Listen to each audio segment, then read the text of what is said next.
qualquer problema.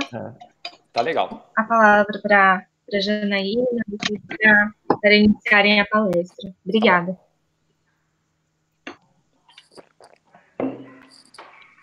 Você vai me avisar, Paula? Pode começar, Janaína, quando quiser.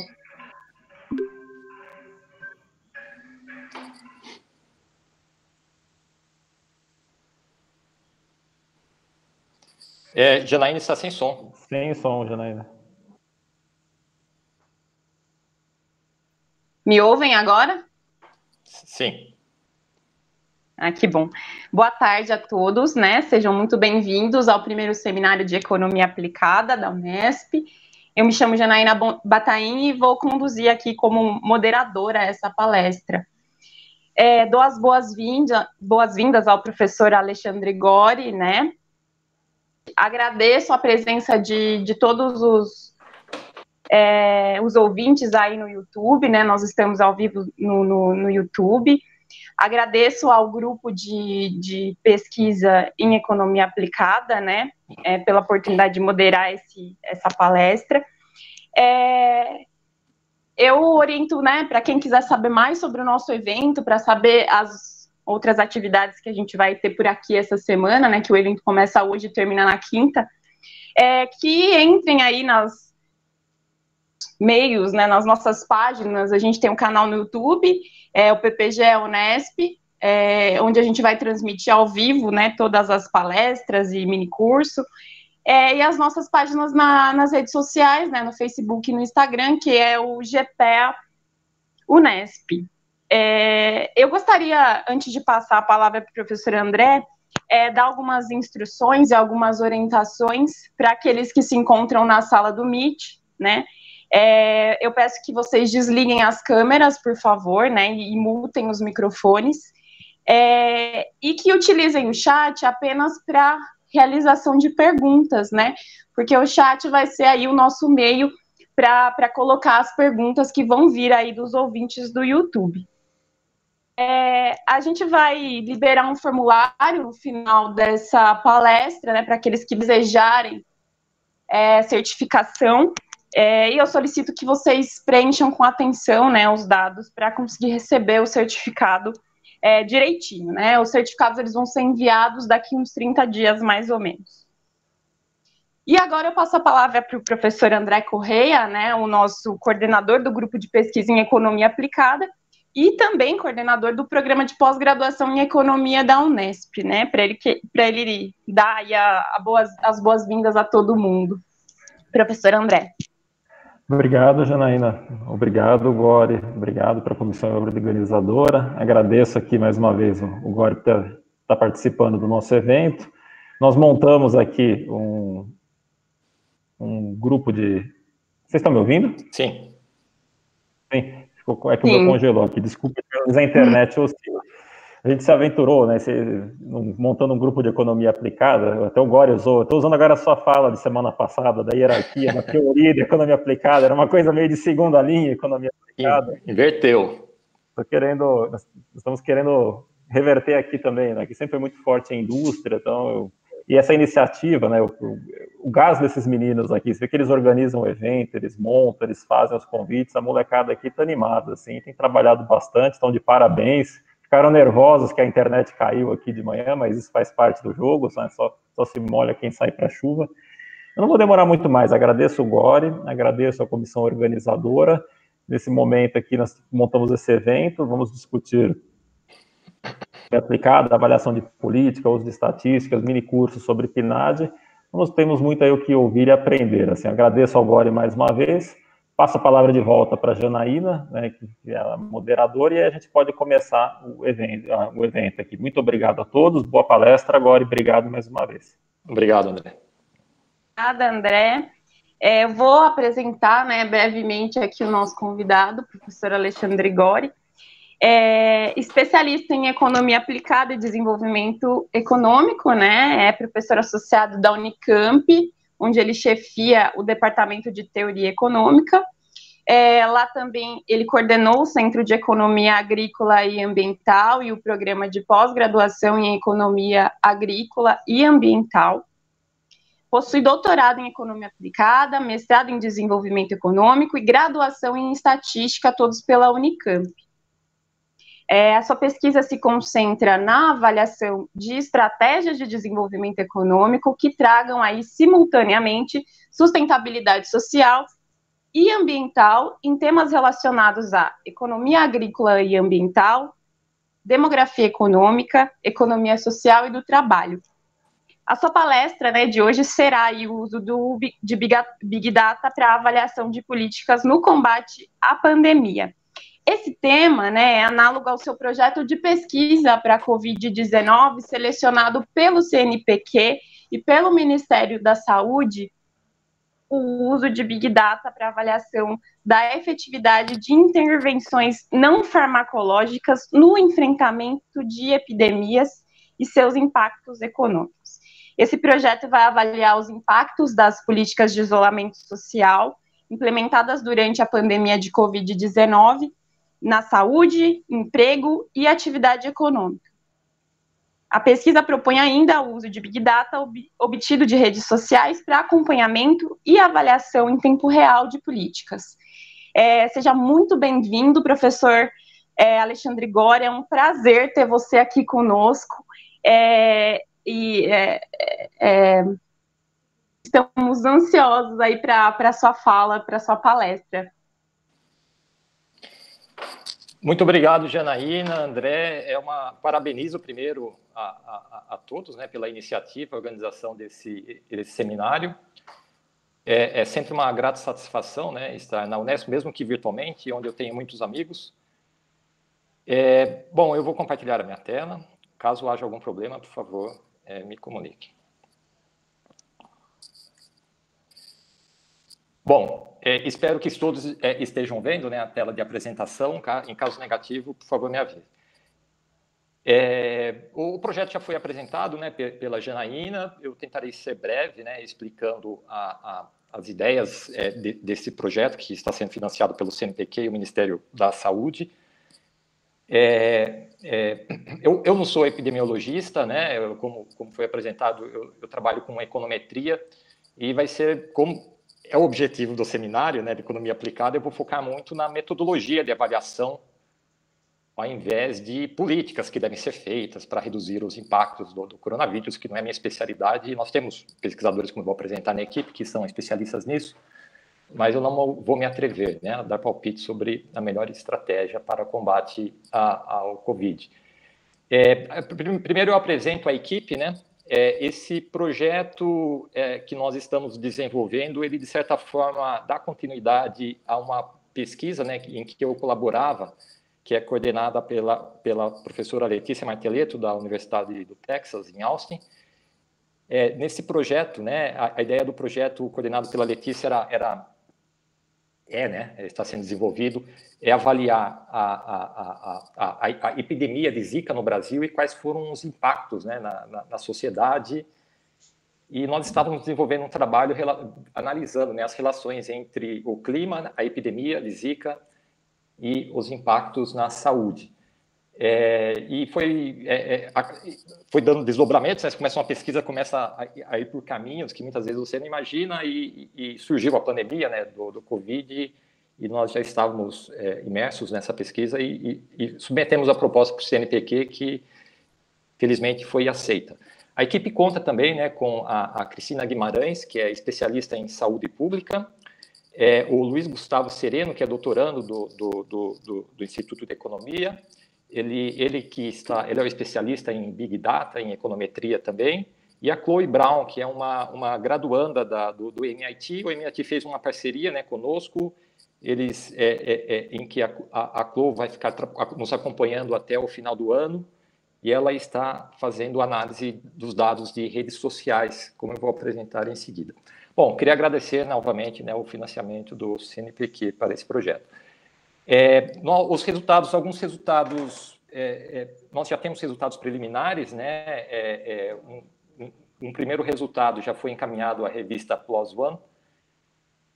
Outro resultado, né, do projeto, nesse artigo encaminhado à PLOS ONE, nós avaliamos, né, o impacto da quarentena no estado de São Paulo, foram nos 3 primeiros meses de pandemia, e fizemos uma análise para ver quais foram os impactos na economia e na saúde. Depois nós desdobramos essa análise para o Brasil todo, nós testamos outras dimensões de análise, né, e nós estamos trabalhando ainda nesses resultados para todo o Brasil, e nós já encaminhamos uma proposta para o encontro do PAA, que é a Population Association of America.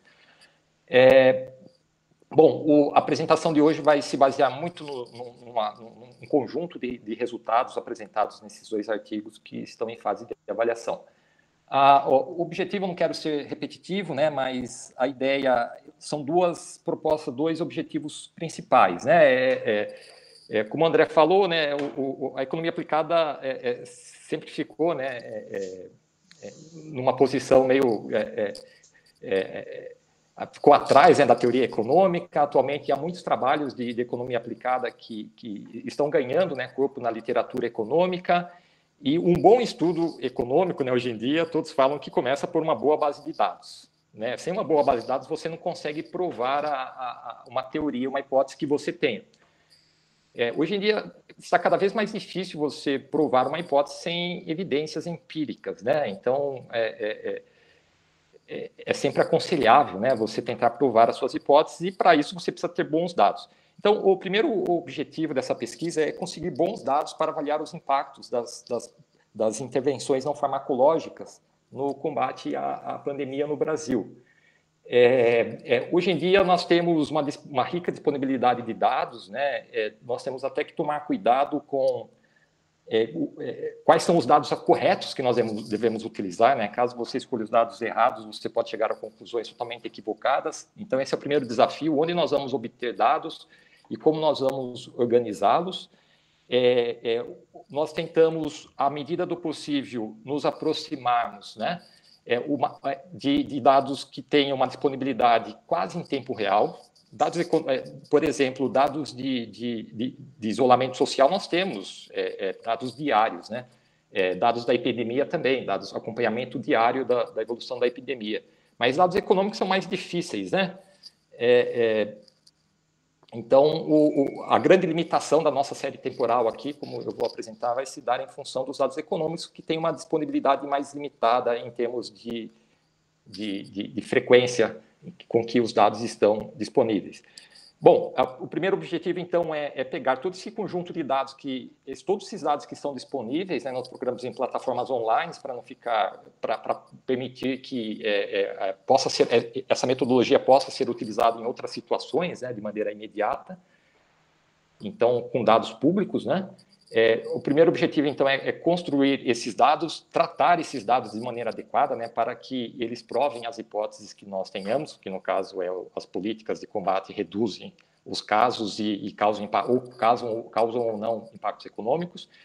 E a segunda dificuldade, o segundo desafio da pesquisa qual é o método adequado, né? Primeiro você tem que ter bons dados, depois qual que é a estratégia adequada para tratar esses dados, para provar as minhas hipóteses. E como eu vou apresentar as dificuldades inerentes, né, nas avaliações econômicas, que caso não sejam devidamente controladas, as conclusões que nós podemos tirar podem ser totalmente equivocadas, né? Acabou de sair foi publicado um livro recentemente falando sobre o machine learning, né, como ele tem ajudado nas decisões. Eles citaram um exemplo esse livro cita um exemplo de um algoritmo que foi feito para analisar boletins médicos para tomar uma decisão, por exemplo, pacientes com pneumonia que chegam ao hospital, e esse algoritmo sugeriria, né, quais seriam os pacientes que seriam, por exemplo, dispensados, porque eles não teriam riscos, né, de complicações, e aqueles que deveriam ser internados. E como que esse machine learning aprende? Aprende com os dados observados, né? Então, você você passa uma série, um histórico muito grande, né, de boletins para o algoritmo. Ele vai analisar aqueles dados, vai relacionar aqueles casos que tiveram uma recuperação rápida e vai dar a sugestão: esses casos aqui não são complicados, podem ser dispensados, podem ser tratados em casa. Esses outros devem ser internados. E o algoritmo, por exemplo, ele começou a indicar a dispensa, né, o tratamento em casa de pacientes que tinham asma. né, são asmáticos e estavam com pneumonia. É lógico que os médicos descobriram essa falha, né, não cometeram esse equívoco, mas o algoritmo, o que ele fez? Né? Ele pegou todo o asmático que chegava no hospital, tinha uma recuperação imediata e era dispensado rapidamente. Só que daí os médicos identificaram, é lógico, mas o algoritmo estava cometendo um equívoco com base nos dados. Aqui, quando a pessoa chegava e informava que era asmática, eles já, emergencialmente, já tratavam rapidamente a pessoa, né? Já davam todos os cuidados que um asmático necessita para um caso de pneumonia. Ou seja, né, os dados, caso eles não sejam devidamente tratados, eles podem nos dar conclusões equivocadas. Né? Então, o método é fundamental para apesar de nós termos uma rica disponibilidade de dados, né, hoje em dia, a escolha do método acaba influenciando, né, os resultados. Bom, o nosso objetivo é avaliar, nós temos diversas políticas que foram implementadas, né, para o combate à pandemia. Nós optamos por analisar o isolamento social, né, o stay at home, de que maneira isso reduziu, né, o número de casos e internações, número de casos e mortes devidos ao Covid, e quais foram os impactos na economia. O problema é que eu não posso simplesmente fazer uma associação entre isolamento social e casos de Covid. Se eu fizer uma correlação simples, por exemplo, eu tenho, primeiro, como que eu vou obter os dados? Depois, imagine que eu tenho alguns dados, eu faço uma correlação, eu posso chegar numa correlação positiva. Aqueles municípios que tiveram maior isolamento tiveram mais casos. É lógico, né? As pessoas que veem que a pandemia já está instalada no município vão emitir um rigor maior nas políticas, né, de combate à pandemia. Então, é o caso do asmático com pneumonia, né? Aqui, então, eu tenho o que nós chamamos de simultaneidade ou causalidade reversa, né? A evolução da pandemia no município pode influenciar as políticas que vão ser adotadas para combatê-la. Enquanto não impõe um risco, as pessoas podem se sentir livres a andar na rua. E à medida que a pandemia vai se intensificando, e tanto a decisão do governo de falar fique em casa, né, ou a decisão individual das pessoas, porque aqui ninguém obrigou as pessoas a ficarem em casa. Então, era uma recomendação. As pessoas também saíam na rua, né, como nós estávamos conversando no começo ali, você ficava assustado em sair de casa, né, você ficava desesperado, ali em pânico para ficar na fila do supermercado. E à medida que você vai vendo, as pessoas vão relaxando um pouco isso daí, né, vê que o Covid está reduzindo, né, não impõe um risco maior, as pessoas vão se sentindo mais confortáveis em sair e isso acaba afetando o isolamento. A economia é a mesma coisa, né? Eu posso ter causalidade reversa aqui entre a dinâmica econômica e o isolamento social. Por exemplo, o governo lançou uma série de medidas, né, para a redução do desemprego. Por exemplo, a dispensa temporária, né, do trabalhador com carteira de trabalho e a redução da jornada, né, com redução do salário. Então, imagine você é um comerciante, você opta lá, tem a recomendação, não tem uma recomendação clara no seu município, no seu estado, para fechar as portas, né? Se permitir, você opta lá por abrir, mas você vê que ninguém está saindo na rua, né? Daí tem aquela análise custo-benefício que a pessoa vai fazer. Aqui mesmo eu conversei com muitas pessoas em Campinas, que eu gosto de ir nos cafés aqui, respeitando o isolamento, tá? O distanciamento mínimo. E eles falaram, não compensa para mim ficar aberto aqui o dia todo, eu estou abrindo só 2 horas por dia, porque eu estou aproveitando, né, a lei que eu posso fazer uma jornada parcial, porque caso contrário eu vou ter que pagar muito mais e não tem tanto cliente assim vindo consumir para que eu fique aberto o dia todo. Então, a própria dinâmica econômica pode influenciar com que as pessoas fechem as portas e as pessoas fiquem em casa porque não tem café para você ir. Estou dando um exemplo, tá? Anedótico, mas isso pode se reproduzir para outras situações. Bom, eu defini o meu referencial teórico, eu preciso obter bons dados, né? Daí entra a análise do Big Data, onde que eu vou obter esses dados, como que eu vou tratá-los, dados de casos de Covid e mortes, nós temos uma rica disponibilidade, tem o site brasil.io, que disponibiliza dados diários para todos os municípios, o Ministério da Saúde também tem o sistema CIVEP-GRIP, desde a epidemia de H1N1, então todos os casos de gripe e doenças relacionadas são reportados ao Ministério, né, com uma periodicidade diária, para todos os municípios eu tenho essas informações. Então, eu tenho 2 ricas bases de dados, tem alguns problemas nessas variáveis, né, que eu preciso tratar devidamente. Por exemplo, tem algumas situações que um caso de Covid, acho que tem algum microfone aberto aí. Tem alguns casos de Covid que são registrados em um município, mas depois eles se dão conta que, por exemplo, é um residente de outro município que foi atendido naquele município, no hospital, no pronto-socorro daquele município, foi registrado lá, mas é um caso importado, né, daquele município. Então, as secretarias fazem essas correções, às vezes aparecem os dados negativos lá, ou seja, estão descontando casos que não eram daquele município. Foram registrados, sei lá, 20 casos de Covid no dia 10, e no dia 15 eles se deram conta que esses 20 vieram numa Kombi do município vizinho e descontam esses 20 casos desse município. Ou seja, tem alguns problemas nas bases que devem ser tratadas devidamente, né, e para isso nós contamos aí com a ajuda da Cristina, né, e o Luiz estão se dedicando bastante nesse tratamento. Dados econômicos, eu não tenho séries diárias, mas é possível obter dados mensais, de saldo de emprego, por exemplo, né? O CAGED disponibiliza o saldo de emprego em todos os municípios. Uma grande limitação disso, naturalmente, é que eu estou limitando a análise ao emprego formal, né? E todos sabem que o emprego informal foi o principal afetado, né? Quem tem carteira teve a legislação que protegeu, mas mesmo assim é uma proxy para você verificar se está tendo impacto, né? Os municípios que adotaram isolamento, eles estão sendo mais ou menos afetados, apesar de esse impacto vai estar sendo minimizado, porque eu não estou considerando, né? Mas, de qualquer forma, é uma das proxies para eu avaliar.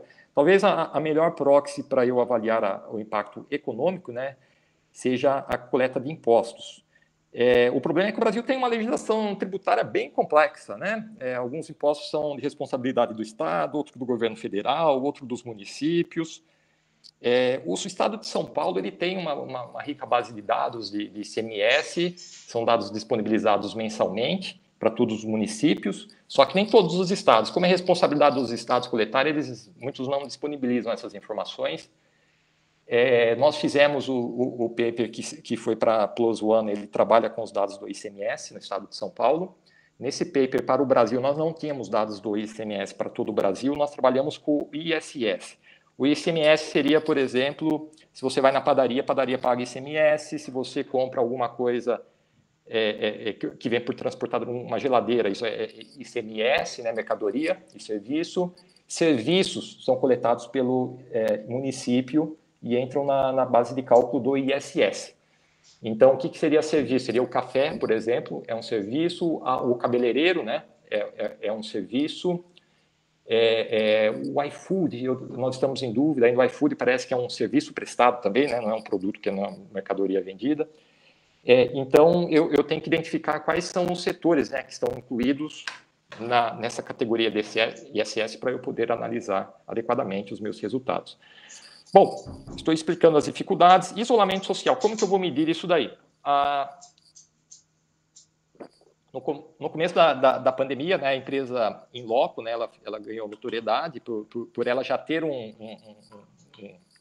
aplicativo que permitia dar uma proxy para o percentual de pessoas que estavam em casa. Então, nós já tínhamos, né, uma parceria com a Inloco pelo projeto da Letícia Marteletto, né? Nós tínhamos esses dados da Inloco e nós utilizamos os dados da Inloco como uma proxy para o isolamento social em cada município. Nós temos dados diários para isso.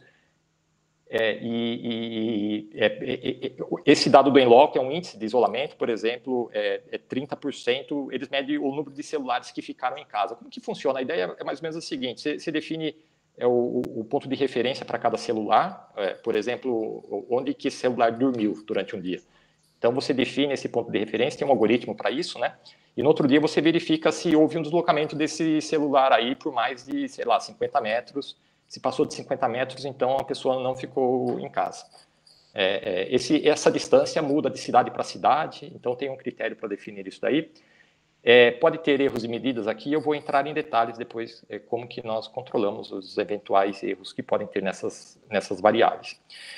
O problema de nós termos causalidade reversa né, vocês vão aprender na aula de econometria, isso implica na endogeneidade dessa variável, né? Eu não posso simplesmente fazer um modelinho lá, ou fazer uma correlação simples de isolamento e economia, isolamento e Covid, eu posso ter uma correlação positiva, mas é uma relação tendenciosa. Correlação é diferente de causalidade, né? Então, apesar de ser uma correlação positiva, eu não posso falar que isolamento aumenta o número de casos de Covid. Se eu falar isso, estaria cometendo um erro metodológico severo, né? Então, eu preciso tratar essa questão de endogeneidade. Eu não vou entrar em detalhes metodológicos, eu até vou me atrever a explicar um esqueminha teórico ali, mas eu preciso de dados para o que nós chamamos de variáveis instrumentais. Eu preciso de uma variável que esteja relacionada ao isolamento social, mas uma variável que diretamente não afete o Covid nem afete a economia, tá? Não afete o número de casos, né, e mortes. Se discutiu muito a questão dos dados climáticos, né? Alguns trabalhos têm apontado que os casos são mais frequentes no inverno de Covid. A nossa hipótese aqui, nós fizemos vários testes para verificar se clima de fato é uma variável instrumental. E os resultados que nós temos apontam muito para que é um bom instrumento o clima, né? O clima, a hipótese que nós temos aqui é que ele afeta o isolamento. O dia que está quente, todo mundo desceu. Daí eu lembro daquela foto da praia no Rio de Janeiro, um feriado, que estava um calor infernal, todo mundo desceu para a praia, né? Aqui em São Paulo, e mostraram as fotos aí em Santos e no Rio de Janeiro, entupida, as praias entupidas, né? De pessoas. Então, o clima vai influenciar, né? Nós chegamos até num resultado, curioso, que à medida que variações da temperatura reduzem, né, o isolamento social, as pessoas ficam menos em casa à medida que a temperatura sobe, e nas épocas frias as pessoas ficam mais em casa, né? Isso seria um dos motivos por que os casos aumentariam no inverno. As pessoas ficam em casa, ficam isoladas ou ficam dentro de um ambiente fechado, e isso aumenta a contaminação, né? Você aumenta a propensão a contaminar, reduz o isolamento, né? Reduz o aumento do isolamento à medida que você, dependendo do clima. Então, o clima seria um instrumento para o isolamento, e nós estamos também, a Chloe está trabalhando com isso, né? Nós estamos trabalhando com dados de redes sociais. Nós estamos analisando os tweets das pessoas, e para analisar o comportamento, a opinião delas, né? Se elas acham que o Covid realmente apresenta uma ameaça, né? Ou não, é toda uma intriga, né? Então, uma análise do comportamento das atitudes nas redes sociais também seria uma proxy para explicar se as pessoas vão ficar em casa, vão respeitar ou não o isolamento. Isso aqui nós estamos no estágio inicial, né? E aqui nós já estamos mais avançados. Os resultados que eu vou apresentar agora se referem a esse universo, tá? Do clima determinando o isolamento, que tem uma relação de dupla causalidade com a economia e os casos de Covid. Aqui nós temos os dados, uma média móvel, né, dos dados mensais. Não são dados mensais, aqui são dados diários, desculpa. Eu coloquei monthly. Não, tá certo, é monthly e o dia. Só que está errado, aqui é monfiano. Essa escala aqui no X está errada, mas isso aqui são dados diários, é uma média móvel de 7 dias, dos casos de Covid por região. São dados do CIVEP Gripe. Nós temos aqui o que se destaca, né? O que se destaca é que os estados do Sudeste, né, que é a linha vermelha, e os estados da região Sul, que é a linha verde, conseguiram, de certa forma, achatar a curva, né, do Covid. E depois nós vamos ver que esse achatamento da curva aqui foi fundamental, né, para ganhar tempo no combate à epidemia e a redução do número de casos per capita. E a epidemia explodiu, né, como todos sabem, né, viu as notícias terríveis que surgiram nos jornais, que explodiu na região norte, né, e no Nordeste no começo. O Nordeste, a região Nordeste depois conseguiu achatar um pouco a curva, né? E o Centro-Oeste que conseguiu, o Covid demorou para chegar lá, né? E acabou estourando aqui, né? Quando todos já estavam, de certa forma, controlando. Então, nós vamos, novamente, o meu objetivo não é ficar explicando, né, esse comportamento das curvas, mas tentar relacionar. Eu quero estabelecer as relações de causa e efeito, de que forma o isolamento social, né, contribuiu para o achatamento da curva aqui no Sudeste, e essa curva aqui não foi achatada aqui para ter explodido na região Norte, né? Se isso teve alguma relação com a adoção de isolamento social, né, nos estados dessas regiões. Vocês percebem que isso aqui tem algum erro de medida, né, nessa variável. Por exemplo, na região Sul, de repente, estourou o número de casos. Isso provavelmente porque ou tinham muitos testes empilhados, né, com resultados para serem liberados, ou houve uma campanha de testes, né, em algum estado, né. Isso aqui nós chamamos de erros de medida que devem ser controlados de alguma forma, né. Nós nós utilizamos modelos com dados em painel, que de certa forma nós utilizamos variáveis para os períodos, né? De certa forma, essas binárias para os períodos controlam esses saltos que possam ocorrer aqui nas tendências. Além disso, nós comparamos também a robustez, né, das nossas estimativas, tanto ao número de casos de Covid, quanto analisando as mortes por Covid, né? Os comportamentos são mais ou menos semelhantes. Os casos são muito influenciados pelos testes, né? Se uma região começa a fazer mais testes em um determinado período, é lógico que o número de casos vai crescer. As mortes nós acreditamos que não, né? Não depende tanto, porque as pessoas são obrigadas, né, a reportar a causa da morte, e quando se suspeita do Covid, a pessoa tem que fazer o teste, né? Então, estaria menos sujeito aqui ao número de testes que foram realizados. De certa forma, todo mundo que faleceu deveria ter uma causa justificada, né? O comportamento é semelhante, né? Nós temos um achatamento da curva aqui na região sul e sudeste, e temos a explosão logo no início da pandemia no norte, e a explosão aqui na região centro-oeste, né?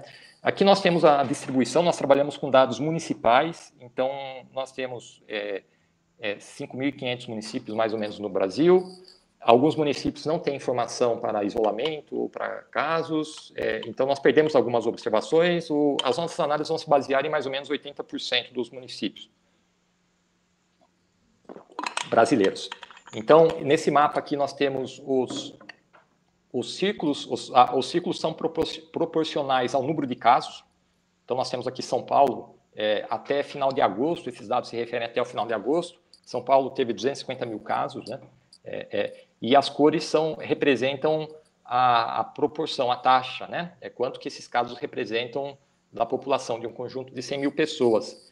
Então, por exemplo, o número máximo que eu tenho, eu acho que é em Brasília, né?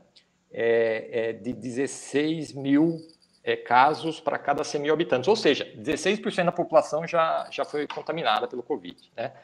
Isso até o final de agosto. Então, esses dados aqui são bem elevados, né? Se nós formos comparar, né, fizeram algumas pesquisas, né, em alguns países, e no próprio Brasil, em São Paulo, chegaram à conclusão recentemente que São Paulo tem mais ou menos entre 10% e 20% da população contaminada, né? Em alguns casos, lá na Europa, já 20% mais da população em algumas cidades já tinham contaminados, né? Então, são números relevantes aqui, né, da população contaminada. Que já tem imunidade provisória, pelo menos, para o Covid. Nesse outro mapa aqui, nós temos as mortes, né? A ideia mesma novamente, é fazer uma análise de robustez, para ver se os resultados, se tem algum erro de medida no número de casos, isso vai trazer alguma distorção, quando eu fizer a relação com o isolamento. E os resultados são mais ou menos semelhantes, né? Nós temos aqui, as cores representam a severidade, né, em termos de proporção da população, e os círculos representam a magnitude, né? É lógico que os municípios maiores vão ter mais casos, mas isso não significa que eles tenham uma taxa elevada. No caso de São Paulo, aqui, né, nós tivemos tanto uma morte elevada, né, 11 mil casos até o final de agosto, como em termos proporcionais, isso colocava o estado de São Paulo entre os 20% maiores, as maiores taxas do Brasil, né? Nessa cor vermelha aqui, 20% das maiores taxas. Isso talvez seja pelo fato de a epidemia ter começado em São Paulo, né? O tratamento era muito mais difícil, eu não sabia o que fazer com a pessoa quando ela chegava lá no hospital, já com problemas respiratórios. Intubava a pessoa e depois descobrindo que a intubação não era a melhor estratégia.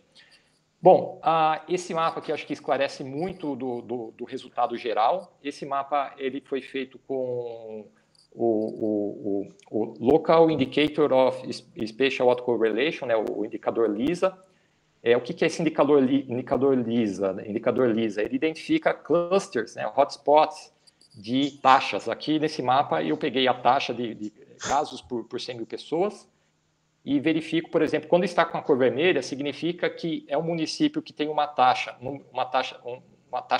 de Covid, de casos de Covid muito elevada em relação à média do Brasil, e esse município está cercado por outros municípios que têm uma taxa muito acima da média do Brasil. E essa correlação é positiva. Então, quando eu tenho áreas vermelhas, significa que são municípios, com uma concentração de municípios com alta taxa de casos de Covid. Né? E quando eu tenho dados em azul, municípios, áreas em azul escuro, é o contrário. São municípios que, em termos relativos, em casos por 100 mil, apresentam uma taxa abaixo do Brasil, uma taxa que está abaixo o valor da taxa está abaixo do Brasil, e está cercado de municípios que também têm uma taxa abaixo do Brasil. Tá? Então, eu tenho hotspots aqui de baixas taxas de casos per capita, né? Não quer dizer que em números absolutos sejam poucos, mas em números relativos são poucos.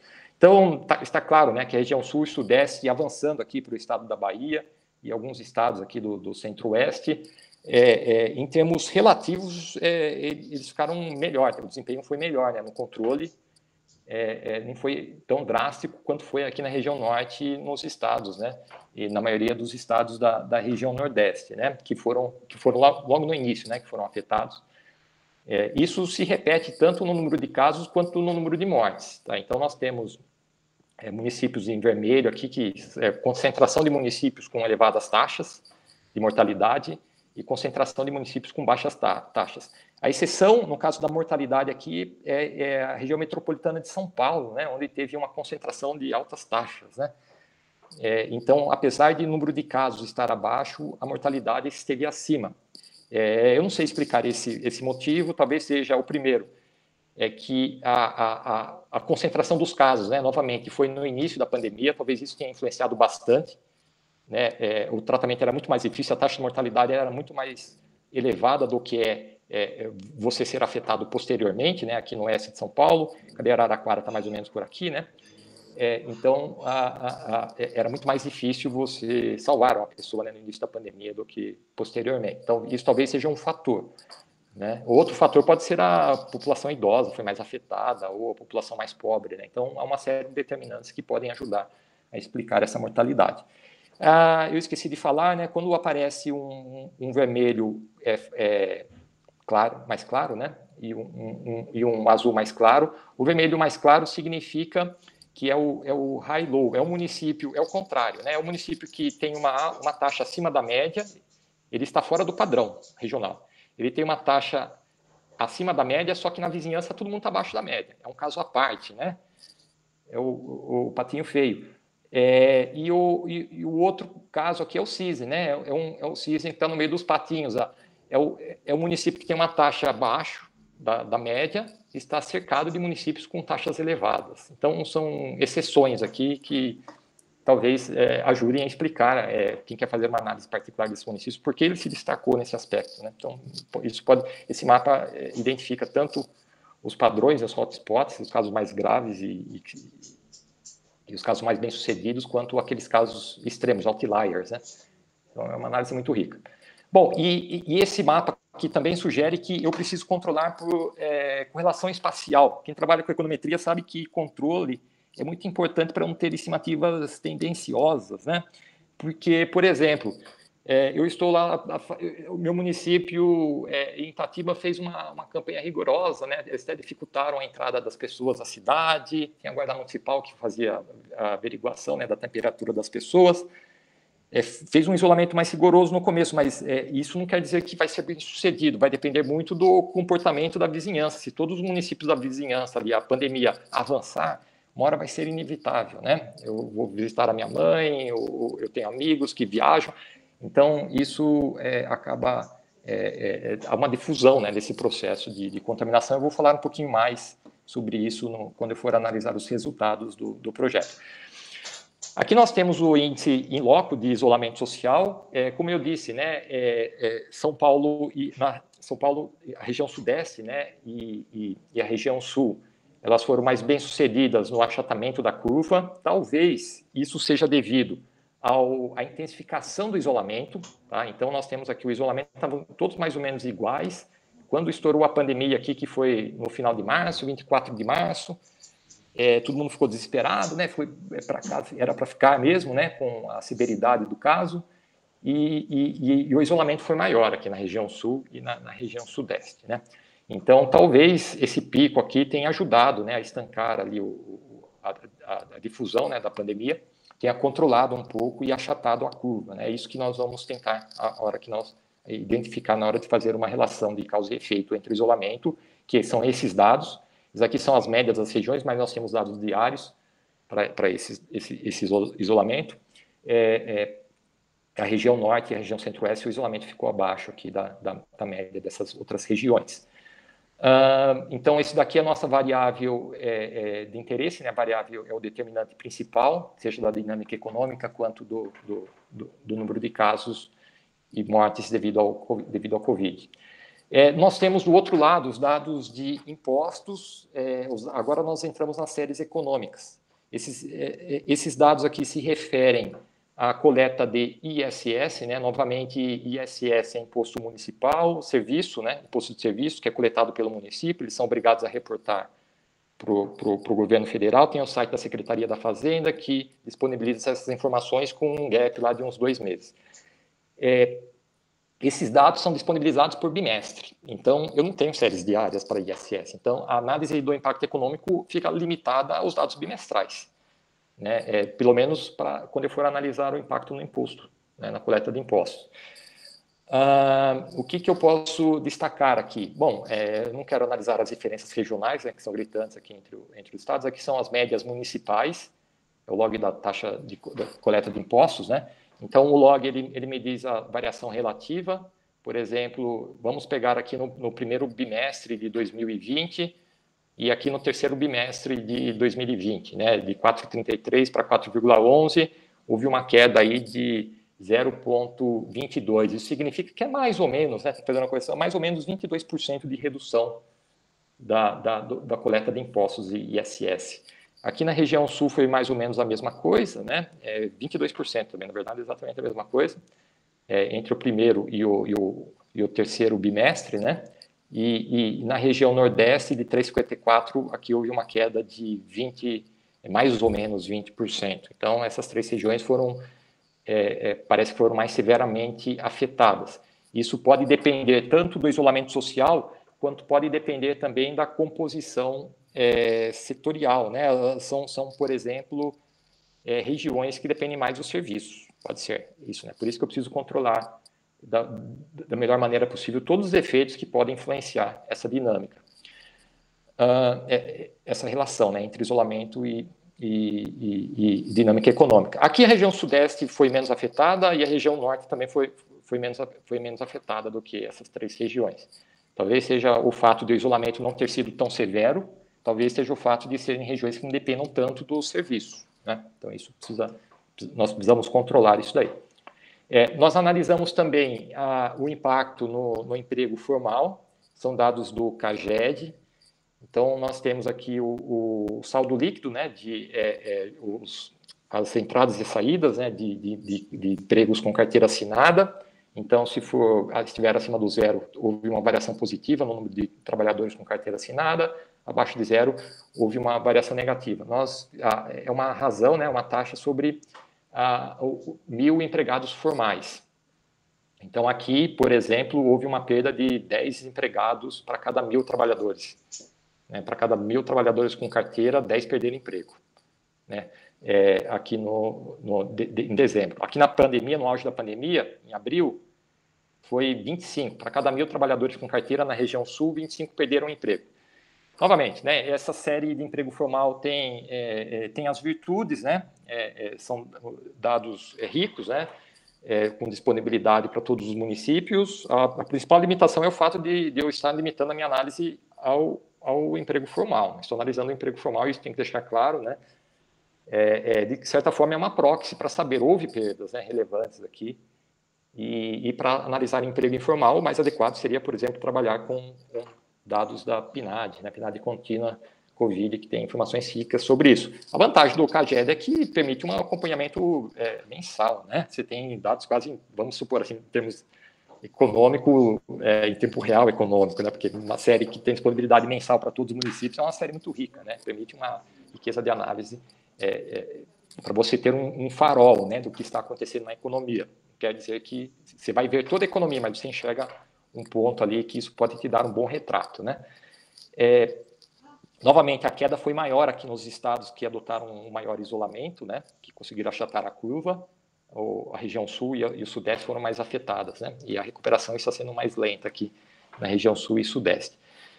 Bom, agora nós vamos para a estratégia de identificação. Eu vou entrar mais na questão econométrica agora. Meu objetivo é verificar como que o isolamento afetou minha variável de interesse. Eu tenho 3 variáveis de interesse, eu tenho, na verdade, 4, né? Eu tenho casos, eu tenho mortes, eu tenho emprego formal e tenho coleta de impostos. Eu tenho que controlar aqui por fatores que possam estar simultaneamente associados ao isolamento social e à dinâmica econômica, características socioeconômicas, por exemplo. Tá? Nós controlamos esses fatores aqui, nós trabalhamos com dados em painel, então nós utilizamos efeitos fixos que controlam quase todos esses efeitos, essas características aqui que são consideradas constantes nesse período. Nós estamos analisando 6 meses, né? 8 meses, na verdade. Então, há pouca mudança nessas características, esses controles que afetam simultaneamente essas 2 variáveis. Seriam basicamente fatores socioeconômicos. Eu posso ter também efeitos moderadores. O isolamento pode não gerar o mesmo impacto, né? Seja nos casos de Covid, ou seja, na economia, em municípios pobres ou ricos, ou nas regiões, eu posso ter diferenças, né? Uma heterogeneidade desse impacto. Então, nós testamos também um efeito moderador. O efeito moderador que nós testamos é a pobreza, né? De que maneira ele foi mais eficaz nos municípios mais pobres e menos pobres. Como eu destaquei nos primeiros slides, eu tenho uma causalidade reversa entre saúde, economia e isolamento social. E isso exige estrategicamente, né, metodologicamente, que eu controle por uma variável instrumental. Né? É difícil eu ter uma variável instrumental. Eu poderia trabalhar com dados de redes sociais, nós estamos trabalhando com isso, e nós trabalhamos também com o clima, que o clima se mostrou um bom instrumento para explicar o Covid. É um instrumento que nós testamos também possíveis relações diretas aqui do clima com o número de casos, não tem relação direta, e então o clima se mostrou um bom instrumento para explicar o isolamento social. Agora, deixa eu explicar esse instrumento, né? Nós temos aqui 2 variáveis, por exemplo, a temperatura, dados de temperatura, eles estão disponíveis, tem várias fontes, né, para vocês trabalharem com dados de clima, tem dados as estações do Instituto Nacional de Meteorologia, o IMET disponibiliza dados diários, né, para todo o Brasil. São algumas estações, né? Algumas são várias, né? Eu não lembro de cabeça, acho que umas 400 estações. É preciso fazer um tratamento nesses dados, um tratamento espacial nesses dados para ter uma média dos municípios, mas tem uma disponibilidade rica de uma série longa, né? Então, nós temos dados diários de temperatura. Na verdade, nós temos mais do que... Tem 2 dados, acho, por dia. 2 medidas por dia dessas estações. Há pessoas que trabalham com imagens de satélites também. O problema das imagens de satélites é que elas têm a disponibilidade desses dados aí tem um gap maior, né? Nós não temos... demora um pouquinho para estarem disponíveis essas imagens de satélite. Então, as estações do IMET são uma disponibilidade muito mais rápida, né? O IMET é muito mais eficiente na disponibilização desses dados. Então, facilita o acompanhamento em tempo real nosso. E não há uma grande perda, porque nós estamos interessados em analisar principalmente o que aconteceu na economia urbana, né?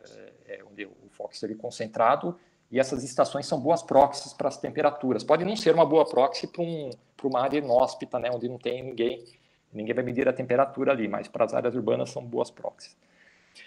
Bom, eu preciso relacionar essas variáveis climáticas. Nós temos variações relativas. Z precipitation a precipitação padronizada. Então, a precipitação do dia menos a média histórica dividido pelo erro padrão histórico. E a temperatura é a mesma coisa. Então, é a temperatura menos a média dividido pelo erro padrão. E nós temos aqui a série, esses dados são diários, né? E nós relacionamos isso com esse comportamento aqui do indicador social. Ao fazer isso, eu controlo tanto a endogeneidade, dessa variável isolamento social que se deve à causalidade reversa, né, com economia ou com saúde, e potenciais erros de medida. Tá? O in-loco pode adotar diferentes medidas de isolamento para os municípios, e a variável instrumental consegue, né, de certa forma, controlar isso aí. Tem, é lógico, uma série de testes estatísticos que podem ser aplicados lá para nós verificarmos se é um bom instrumento, como ele se mostrou no nosso caso. Apenas por curiosidade, né, nós identificamos que as variações positivas na temperatura, elas reduzem o isolamento, né? As pessoas ficam menos em casa quando a temperatura aumenta. Nós testamos também outras variáveis de eventos extremos, né? Uma temperatura muito quente, acima do normal, né? Elas também identificaram os resultados esperados, né? Não vou entrar em detalhes sobre isso. Espero que o trabalho esteja em breve disponível para vocês poderem acessar. Nós também identificamos que nos períodos chuvosos, né, o isolamento ele reduz, né? Bom, agora nós vamos realmente a estabelecer a relação de causa e efeito. Eu vou identificar os principais resultados, não vou ficar mostrando as tabelas, que seriam algo bem cansativo, né, para uma apresentação, que deve ser breve, né? Primeiro, a endogeneidade é muito importante. Imagine que você é um produtor e você está em dúvida se vai aplicar ou não pesticida, né? Vai depender se vai ter uma praga de gafanhoto esse ano na lavoura. Apareceu uma praga de gafanhoto, o que você faz? Você corre lá e joga pesticida na sua plantação de milho. Se você correlacionar ali o pesticida com a ocorrência, né, de pragas, vai ter uma correlação positiva. Teve gafanhoto, teve pesticida, né? Mas o objetivo do gafanhoto é justamente reduzir, né, a incidência de pragas. Eu tenho que controlar essa causalidade reversa. Na verdade, eu apliquei o pesticida porque apareceu gafanhoto, uma nuvem de gafanhoto na minha plantação. Então, foi tarde, é lógico que ter feito isso precavidamente, né?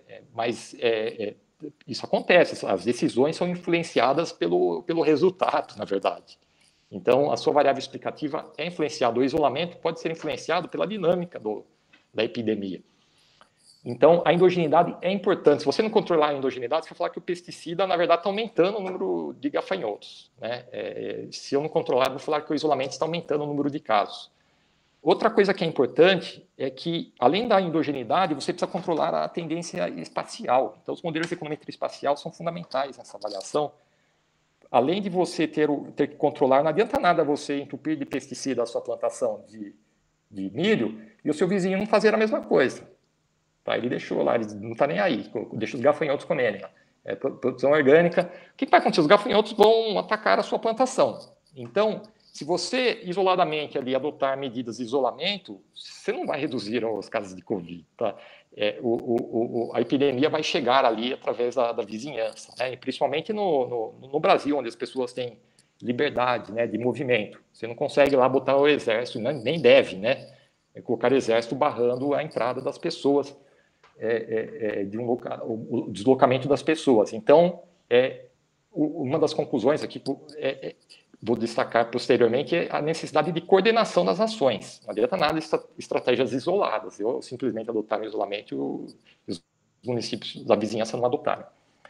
Bom, uma vez que nós controlamos a estratégia da vizinhança, né, com a econometria espacial, não vou entrar em detalhes sobre isso, novamente convido as pessoas a lerem o artigo quando ele estiver disponível, e a endogeneidade, aí sim nós identificamos impactos relevantes, né, do isolamento, nossas estimativas, né, dependendo da estratégia de análise temos resultados, mas mais ou menos, por exemplo, um ponto percentual está sugerindo, né, um aumento de mais ou menos, de uma redução de aproximadamente 40 casos mensais para cada 100 mil habitantes, é um número relevante, né? Então, seria eficaz na redução dos casos. Nós fizemos a robustez, analisamos a robustez desses resultados comparando com as mortes, né? E também, é lógico que o número de mortes é menor do que o número de casos, mas os resultados apresentaram as mesmas magnitudes, os mesmos sinais, né? O que mostra a robustez das análises, né? Das estimativas. Então, também o isolamento se mostrou eficaz na redução da mortalidade devido ao Covid. O efeito moderador, nós analisamos isso em municípios pobres e municípios ricos, nós identificamos que em curto prazo, ou seja, no mesmo mês, quando eu comparo só o mês, no mesmo mês, os impactos são mais acentuados nos municípios mais pobres, né? Então, os municípios mais pobres seriam mais beneficiados por essa política de isolamento, né? Tem o trade-off. A literatura tem discutido bastante, né? Muitos governos questionam, principalmente em países em desenvolvimento, onde é muito mais difícil você manter a pessoa isolada durante 6 meses do que num país com uma renda per capita europeia, né? Uma coisa é a França decretar lá um isolamento de 7 meses, outra coisa é o Brasil, onde as pessoas precisam ir à rua para trabalhar, né? Tem muitos trabalhadores informais.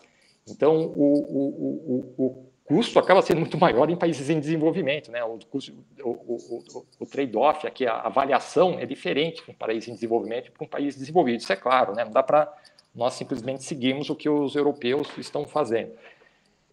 Nós não temos capital para isso, né? Recursos para isso. Então, o outro lado da história é ver quais foram os impactos na economia. Só que alguns trabalhos já tinham apontado isso. Tem um trabalho do Pindai que ele já sugeria, eles pegaram, logo que começou a pandemia, eles analisaram o caso da gripe espanhola em 1918, acho, 1914, 1918, não lembro. E eles identificaram, os autores sugerem que o que causou a depressão, né? Em curto prazo, as medidas, né, não farmacológicas para combater a gripe, elas, lógico, causam uma depressão em curto prazo, mas em longo prazo os benefícios compensavam, né?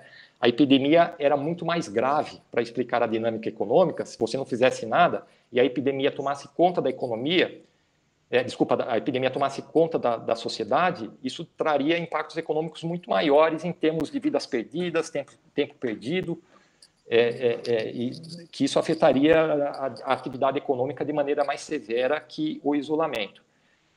Nós testamos isso com os nossos dados, né, aqui no caso brasileiro, para o Brasil todo e para São Paulo, e impressionantes resultados convergiram, né? Primeiramente, né, a economia como um todo entrou em recessão. Então, na média, houve uma queda de 20%, 30% em todos os municípios. Mas o curioso, né, é que a dinâmica regional é o que mais explica o comportamento da coleta de imposto ou do emprego no município, o que aconteceu no vizinho. Tá? Nós fizemos uma analogia aqui com o problema da síndrome de Estocolmo, né? O caso da Suécia, que utilizou medidas mais flexíveis, né, mais liberais ali de controle, não adotou medidas severas de combate à epidemia, só que a economia caiu da mesma forma, não caiu tanto, né, mas teve um número elevado de casos, mas entrou em recessão também, apesar de não terem feito medidas de isolamento severas quanto outros países. Então, se questiona muito se o modelo sueco foi eficaz ou não. Custos-benefícios, né? É difícil falar em custo-benefício quando a prioridade deve ser salvar vidas, né? Mas é uma coisa que vem sempre à mente, né? Principalmente quando nós tem que ver os efeitos adversos, né? Do isolamento. Isso deve ser levado em consideração. Nós não podemos ficar um ano todo mundo em casa, né? Ninguém sobreviveria, né? Fazendo novamente uma comparação anedótica, né? Bom, a causalidade, ou seja, quando eu controlo toda essa questão a dinâmica regional é o que influencia. Então, uma vez que eu controlo pela dinâmica regional, se eu assumir a seguinte hipótese, vamos supor que não entre em recessão a vizinhança, os municípios da vizinhança, você não encontra uma relação negativa entre isolamento e coleta de impostos ou emprego. Tá? Então, O que esses resultados estão sugerindo é que a pandemia tomou conta do país, né, e afetou igualmente todo mundo, né? Ou seja, tomou conta do país. Se você for pensar, se é um prefeito, ele tem que tomar a decisão de mandar as pessoas, sugerir que as pessoas fiquem em casa, fechem as portas do comércio ou não, a melhor estratégia parece, né, que adotada ali parece, pelo menos nesse período, em curto prazo, né, parece ser a de ficar em casa mesmo, de isolamento, porque o fato de você abrir não quer dizer que você vai salvar emprego se o vizinho não fizer a mesma coisa, né? Então, você depende novamente de uma coordenação para ter impactos positivos ou negativos. E se mostrou que se você isolar dentro do seu município, você consegue reduzir, né, a difusão, né, a contaminação, a expansão da pandemia.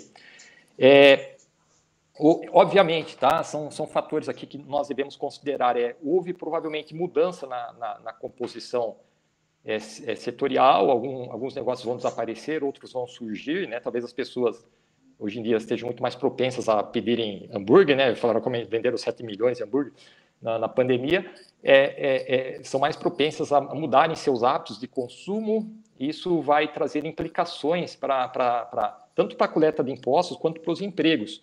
Então, é importante fazer uma análise diferenciada por setor, né? Nós estamos avançando sobre isso, né? Alguns resultados preliminares indicam que o impacto foi maior, por exemplo, naqueles municípios que dependem mais do setor imobiliário, né? Onde o emprego na construção civil era mais importante, no começo da pandemia, né? Onde foi parado, todas as obras foram paralisadas, praticamente todas, né? Em São Paulo. Mas houve mudança na composição setorial e isso influencia na avaliação, é lógico, porque eu estou analisando o impacto do ISS, eu tenho que saber o que está compondo o ISS. Pode ser que as pessoas estão pedindo mais o iFood ou estão deixando de consumir, de ir no refeitório da empresa. Sei lá, a empresa provavelmente pagava ICMS para adquirir os alimentos e agora você está em casa e está pedindo os alimentos pelo iFood, está pagando ISS para o serviço, né, do iFood. Então, isso traz implicações para as análises. Para encerrar, todos estamos cansados, eu acho, né, de me ouvir, a estratégia de análise, o que o nosso projeto está destacando, como não é uma coisa simples, está estabelecer as relações causais entre isolamento, saúde e economia, né? Então, tem que tomar muito cuidado nas análises para não cometer equívocos, né? Os trade-offs, né? Nós demonstramos, né, que o isolamento gerou benefícios relevantes no controle da epidemia e, no caso do impacto econômico, o impacto econômico se mostrou muito mais dependente do que está acontecendo da própria dinâmica regional, né? O que aconteceu em nível macro e não micro. Então, a dinâmica macro acabou influenciando, ou seja, a recessão que tomou conta do país, né? Acabou sendo mais importante para explicar do que a medida de isolamento per se. E é mais ou menos isso que eu coloco aqui na questão da recessão econômica. Bom, esses são resultados em andamento, né, desse projeto de pesquisa e são resultados preliminares, tá? Podem mudar porque nós estamos recebendo as análises ainda.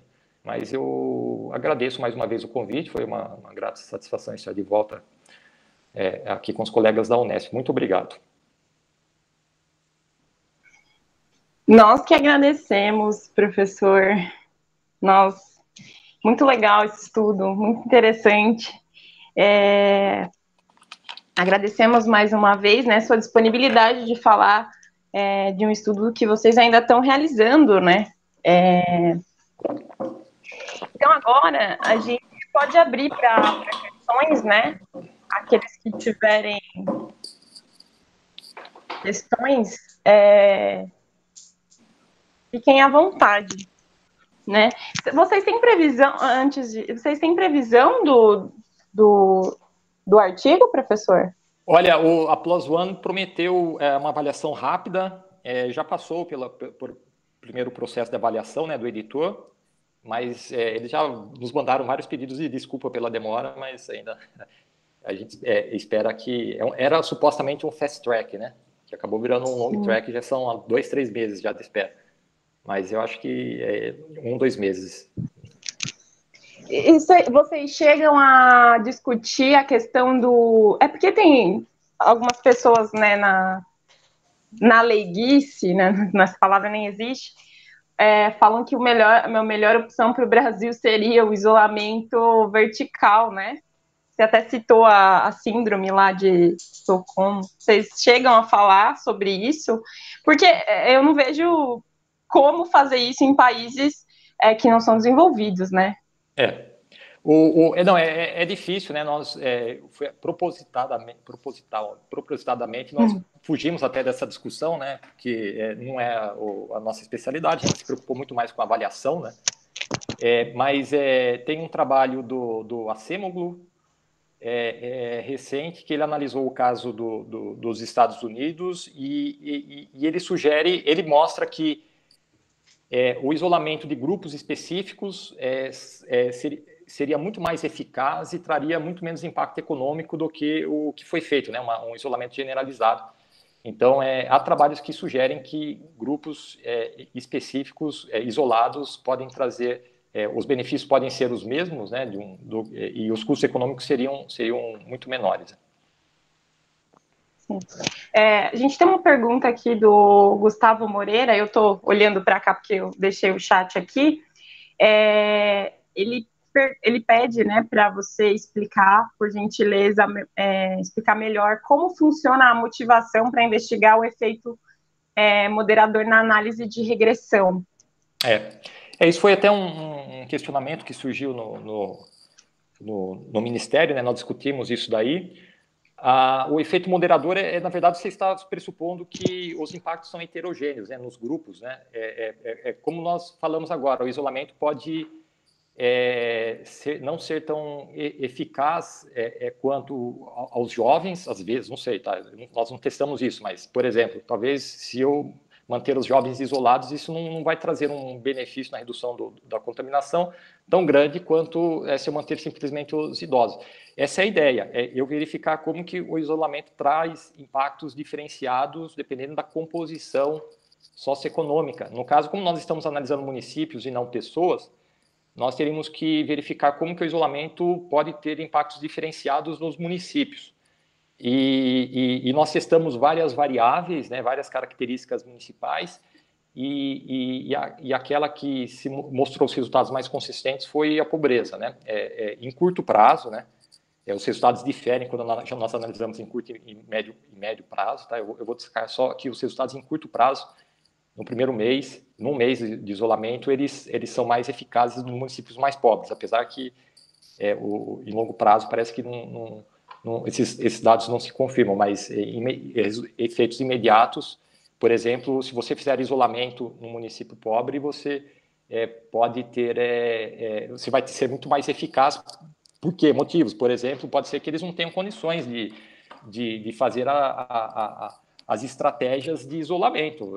Uma coisa é você fazer isolamento com professores da Unesp, da Unicamp, outra coisa é você fazer isolamento com pessoas que moram na periferia e são obrigadas a se deslocarem de ônibus até o emprego, e os ônibus empacotados. Então, nesse caso, um isolamento nessa localidade seria muito mais eficaz, né? Você reduziria muito menos muito mais os casos, evitando, por exemplo, que as pessoas andem de ônibus superlotados. É um exemplo de por que pode ser mais eficaz o município mais pobre.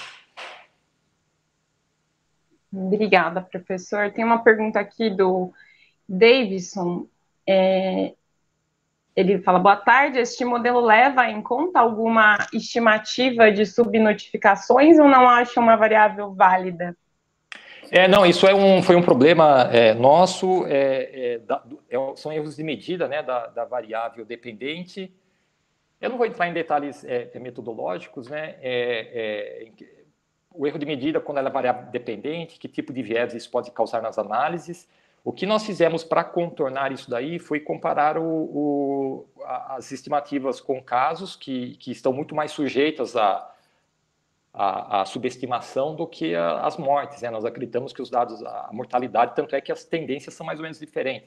Então, nós acreditamos que os dados da mortalidade, devido ao Covid, são muito mais confiáveis do que os casos que dependem não só da subnotificação, muito influenciados pela subnotificação, porque não há testes, quanto nem todo mundo faz teste. No começo da pandemia, principalmente, as pessoas tinham sintomas, mas não havia testes disponíveis, fica em casa.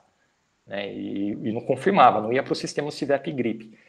Então, agora, se a pessoa morre, eles vão ser obrigados a fazer um teste, né? Informar, então a subnotificação seria menor nos casos de morte. Mas, metodologicamente, também nós controlamos isso daí com os nossos modelos, né, de dados em painel. Nós adotamos todas as precauções, as cautelas necessárias. Né?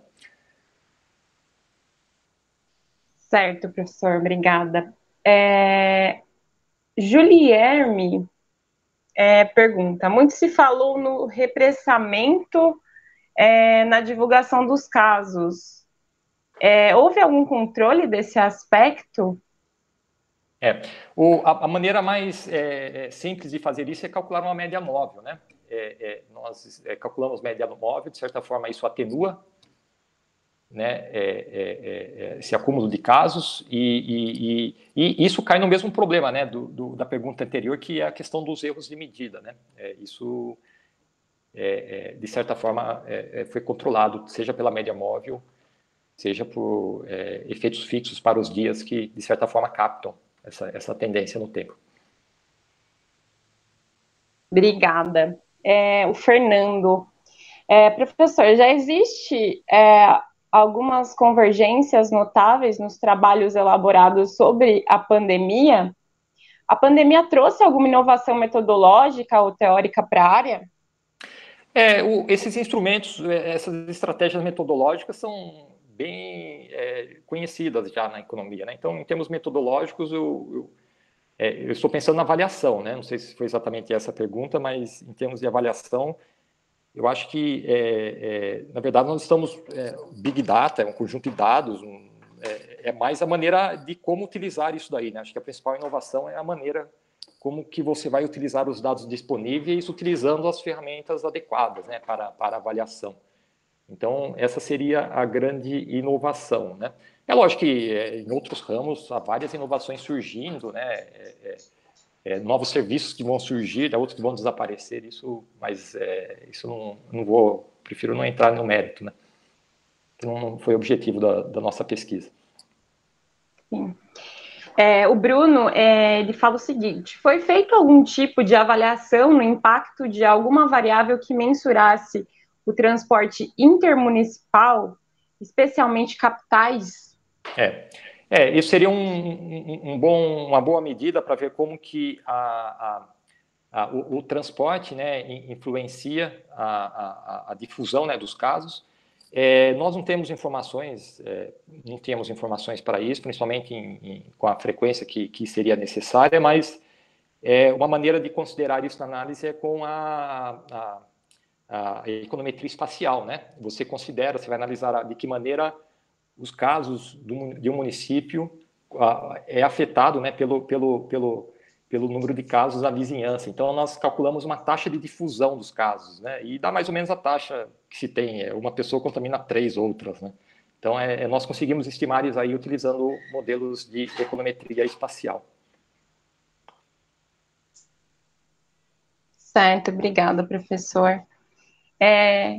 Mais alguém tem, gente, alguma pergunta? Os alunos estão aqui agradecendo as respostas. Tem mais uma pergunta aqui no chat do YouTube que pergunta o seguinte, pede se você poderia falar mais um pouco sobre o índice de isolamento social. O índice de isolamento social, ele a empresa Inloco, ela antes da pandemia, ela já tinha instalado um aplicativo em celulares, em 80% dos celulares, se eu não me engano, já continha o aplicativo, a pessoa autorizava o uso das informações, então, o que esse aplicativo fazia? Passava todos os dados da posição geográfica desses celulares. Então, imagina, 80% dos celulares no Brasil, você tem a informação geográfica disso. E a empresa vende os serviços, né? Esses dados podem ser utilizados para analisar o comportamento de consumo, de mobilidade. E, no caso, foi muito útil para avaliar a eficácia das medidas de isolamento. A partir dessas posições espaciais, a própria empresa construiu o índice de isolamento social. Então, ela estimou qual que era o percentual de celulares que não se deslocaram durante o dia. Pode ter erros de medida também, as pessoas podem sair e deixar o celular em casa, mas justamente você pode corrigir isso. O que é importante é a variação, né? É importante você saber se, por exemplo, 30% das pessoas que saem deixam o celular em casa. Agora, se isso mudou durante a pandemia, aí sim isso traz problemas.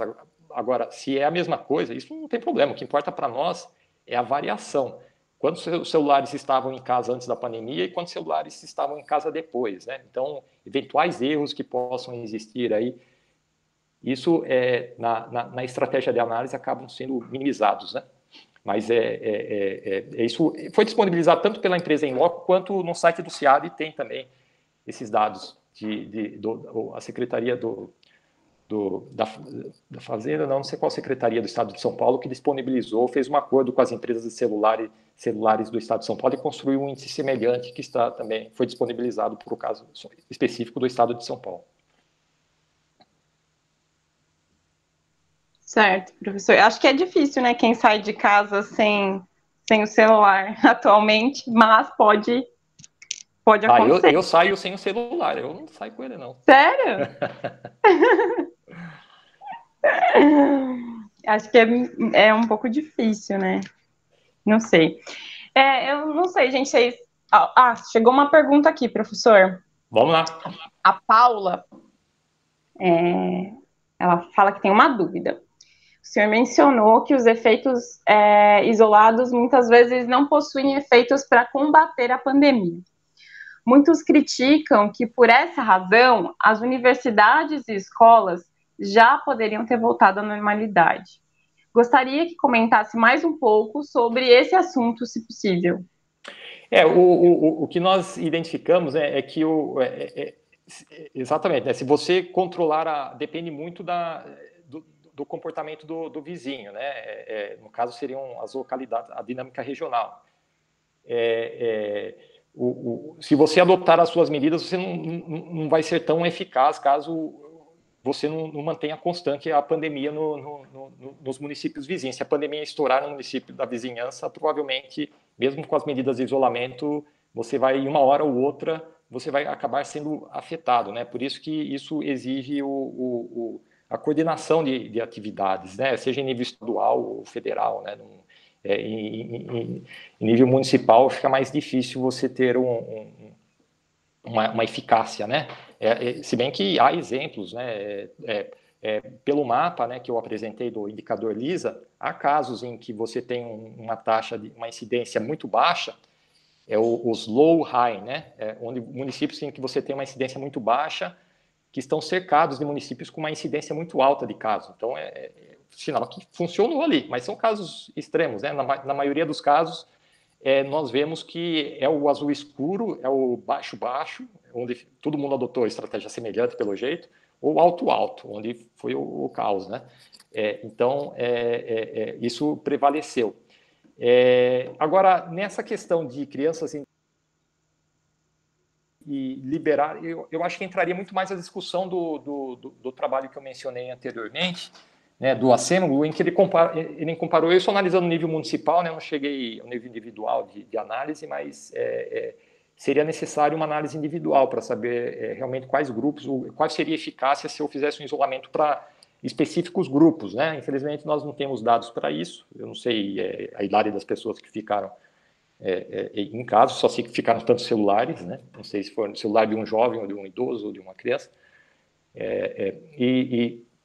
mas no trabalho do ACEMGLU ele sugere, né, que você fazer o isolamento para grupos específicos, os benefícios seriam tão grandes quanto os do generalizado, né, e os impactos econômicos seriam menores.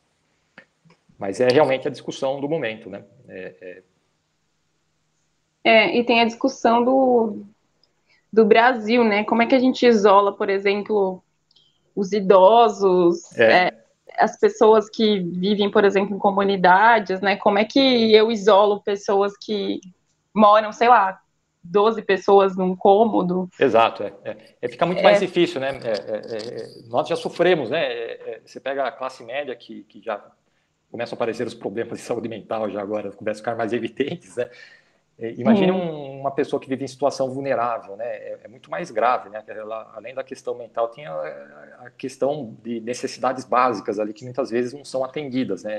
Realmente é muito complicado. Além do custo econômico, né? Tem a própria questão social. Você tem as pessoas que precisam trabalhar, né? Muitos são trabalhadores informais, por mais que tenha esse auxílio do governo, né? Tem ajudado bastante esse benefício de R$600, mas tem a questão social também de como é que você muito bem pontuou, né? Que essas pessoas vão ficar em casa, em 12 pessoas numa residência. Muitas vezes sem acesso à água, né? E saneamento básico. Muito difícil, né? Deixa eu olhar aqui. Alguém mais tem, gente, alguma pergunta? Gostaria de fazer algum comentário?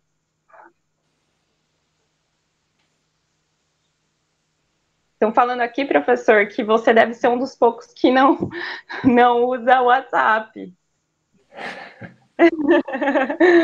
Que você brincou que não leva o celular. Brincou não, comentou que não leva o celular. Porque eu sei que eu estou sendo rastreado pela empresa e eles vão identificar onde eu estou. Temos uma... brincando. Temos uma pergunta aqui, do Rodrigo. Li algo sobre lockdown endógeno, né? Quando as pessoas entram em pânico com a pandemia e se isolam por conta própria. Houve alguma evidência disso nos casos mais graves no Brasil, como na região norte? Eu não sei apontar exatamente em onde região. O que nós mostramos no trabalho é que, de fato, tem endogeneidade, né, entre as variáveis e, de certa forma, está confirmando essa hipótese. Que as pessoas, elas respondem também, ou as pessoas respondem, ou os próprios governantes, né, que fecham as portas, ou pedem para fechar as portas, né, proíbem a abertura de alguns comércios. Eles reagem também à dinâmica da pandemia, né?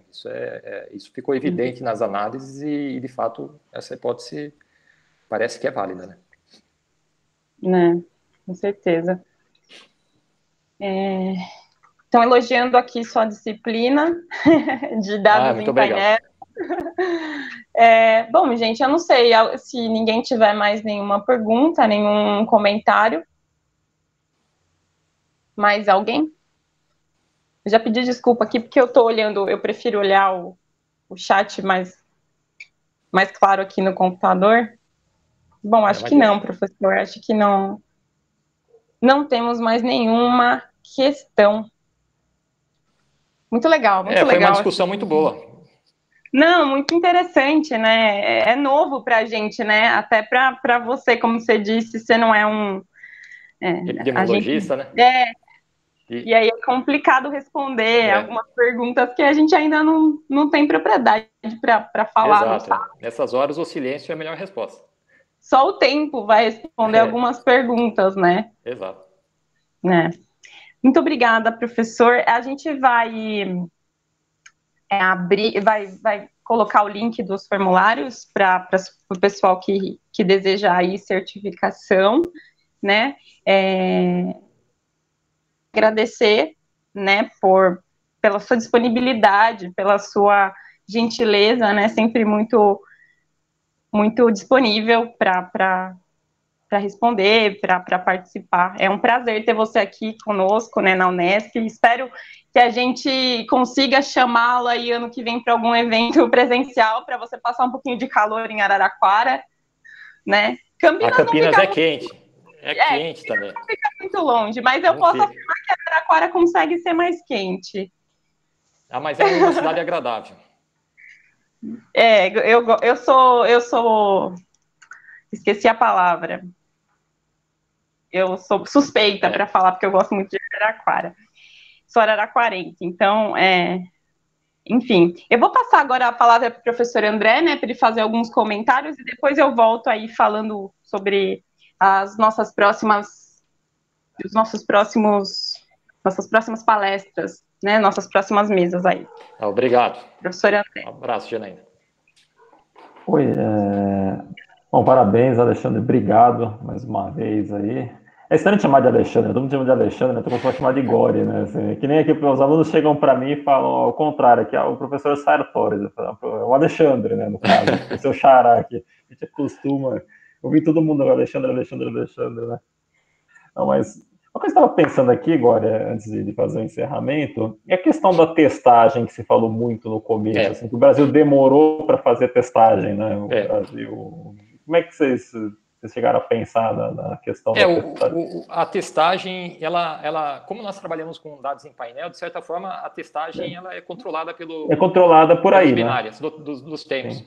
Então, nós assumimos que, a partir de um certo momento, o número de casos vai ser maior em todos os municípios. O problema, o que pode acontecer, o único problema da análise seria caso o tempo fosse diferente, né? Nós estamos assumindo que esse evento, aí, maior número de testagens, de certa forma, afetou de maneira igual todos os municípios, né, no mesmo período. É lógico que pode ter um caso, isso não vai comprometer severamente, a não ser que haja distorções brutais, né? Mas realmente foi uma preocupação que nós tivemos aí, e para você saber de fato, né, o número de casos, né, na avaliação de causa e efeito, isso de certa forma pode ser controlado, mas de certa forma isso para quem trabalha com saúde é um problema sério, você não sabe exatamente quantas pessoas estão contaminadas. Essa estimativa de 16% que aparecem, acho que é no Distrito Federal, está subestimado, né? Então provavelmente é muito maior. Sim, o negócio do tempo, eu pensei nisso porque era uma das coisas que mais se discutia no começo, né? A questão do Brasil demorar, né, para fazer os testes, né? Era uma das questões que apareciam. Em alguns casos, acho que foi nos Estados Unidos mesmo, que eles chegaram a identificar até, parece que a subestimação chegou a 10% no começo. Poxa, nos Estados Unidos estava com a subestimação, eles estavam, as estimativas representavam apenas 10% do número de casos, né? Eles compararam algumas cidades. Sim. Então, a gente não ficou tão feio assim, não. Eu não sei se... fizeram algumas pesquisas, né, em São Paulo e realmente está bem subestimado esses dados, mas não representa 10% só não, né, esses dados. Né? Aqui nossa cidade tem uma mortalidade baixa, né, comparada com o resto até saiu na imprensa recentemente que a mortalidade aqui em Araraquara é baixa por 100 mil habitantes. O problema maior, de fato, foi o início da pandemia, né? Que Sim. Você não sabia o que fazer e eles estavam adotando o procedimento, parece que era menos recomendado, né? Que era entubar a pessoa, né? Parece que depois eles descobriram que a taxa de... Olha, eu novamente dando pitaco aqui em saúde, né? Acho que provavelmente estou falando bobagem, mas o que eu li a respeito é que a taxa de recuperação era maior se você não entubasse em alguns casos, né? Aqueles menos severos, é lógico, né? Um caso intermediário, se você não entubasse, a taxa de recuperação seria maior do que as pessoas entubadas. Né? Mas essa que era a vantagem de você achatar a curva, né? Exatamente. E por isso que o isolamento vai mostrar a eficácia do isolamento, principalmente nos períodos iniciais. Né? Achatar que entra o learning by doing, né? A curva de aprendizado. A curva de aprendizado, literalmente. Mas beleza. Acho que não sei se tem mais perguntas. Surgiu uma pergunta que eu achei interessante, porque eu posso fazer, né, professora, a pergunta? Sim, claro. Da Dulce. Ela é de Livramento, Rio Grande do Sul, fronteira com o Uruguai. Ela é uma curiosidade, ela quer saber se você sabe se existe alguma pesquisa de dados que inclua cidades que fazem divisas com outros países. Não, eu não eu desconheço, mas seria um caso interessante para você ver de que forma a fronteira é importante, né? Nós não analisamos fronteiras entre países, mas nós analisamos fronteiras municipais, né? E a fronteira municipal, a vizinhança, né? Eu acho que o termo mais adequado para o tipo de análise que eu fiz é mostrar como que a vizinhança é um fator fundamental para explicar o que acontece na vizinhança vai acontecer. Então, na fronteira internacional é mais fácil você controlar o movimento, né? As restrições de ordem legal são são menores, né? Você pode muito bem controlar como as fronteiras foram fechadas, mas seria interessante, de fato, verificar se isso funcionou.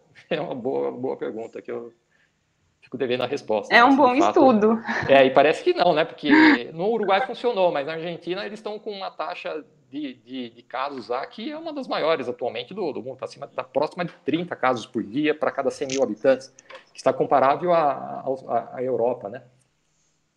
Sim. Sim, eu acho que ia ser difícil, né? Não sei se a gente teria dados confiáveis para fazer esse tipo de pesquisa, né? Não sei, nem sei se teriam dados. Enfim, não sei se o professor André quer falar mais alguma coisa, mas eu acho que... Só agradecer mais uma vez aí ao Gori, agradecer mais uma vez aos meninos, principalmente, que o evento só acontece por causa do engajamento dos meninos aí. É isso, eu fico feliz quando vejo os jovens aí. Eles vão ver a bomba que nós vamos deixar para ele, ó, já começou já. Legal, Gori. Muito obrigado aí mais uma vez por participar, por ajudar aí. Da próxima a gente faz presencial. Faz uns 3 anos que você veio aqui. Né? Não faz tanto tempo, não. Foi na Semana da Economia, eu acho, né? Eu não lembro o ano, mas faz pouco tempo. Eu ainda me lembro da praça e do almoço naquele restaurante na fazenda ali. Muito agradável. É gostoso. Aqui tem, Araraquara tem seus méritos, tem seu calor infernal, mas tem seus méritos. Tem suas vantagens. Eu caminhava na cidade de manhã, eu gostava muito. É uma cidade bacana, mas muito obrigado, Gori, muito gentil, muito competente. Devolvo a palavra para a Janaína, também muito gentil, muito competente, nossa aluna do doutorado também, para ela fazer o encerramento. Obrigado, gente. Obrigado, um abração, André. Abraço, Gori. Tchau. Obrigada. Eu também tenho dificuldade de não te chamar de Gori, professor Gori, né? Não, eu sou acostumado. Quem me chama de Alexandre é minha mãe. É estranho, né? Não, obrigada novamente, professor. Foi muito legal. Espero que a gente converse, né? Quem sabe no grupo de pesquisa você não vem falar um pouquinho mais quando o trabalho finalizar, né? Para a gente discutir, conhecer, porque eu gostei bastante. Eu tenho certeza que o pessoal também gostou muito do estudo que vocês estão fazendo. E acho que é sempre válido a gente conseguir falar, né? A Paula está feliz aqui, ela quer você no grupo de pesquisa para apresentar. Eu aceitarei com muito prazer. E a divulgação é uma parte importante da pesquisa, então não é um favor que eu estou fazendo, né? Eu estou muito satisfeito em participar e ter a oportunidade de divulgar os resultados também. Ficar de olho e vai entrar em contato assim que terminar. Obrigada, professor. Queria agradecer a todos os ouvintes, né, no YouTube. A gente conseguiu um público bem interessante, bastante gente, mais de 100 pessoas lá assistindo ao vivo. Obrigada, pessoal. Eu vou convidar todos vocês, né, porque o nosso evento só está começando, né, começou hoje de manhã. Hoje à noite, às 19 horas, a gente vai ter aí a palestra Políticas Públicas Baseadas em Evidências com o professor Cláudio Ferraz, da PUC-Rio, tá? E quem quiser conferir a nossa programação de amanhã e de quinta-feira, né? Lembre-se aí de entrar nas nossas redes sociais, né? No Instagram, GPEUnesp, e no Facebook, que tá tudo lá explicadinho, tá? Uma boa tarde a todos, obrigada pela presença, obrigado, Gori, um prazer ter você aqui, tá?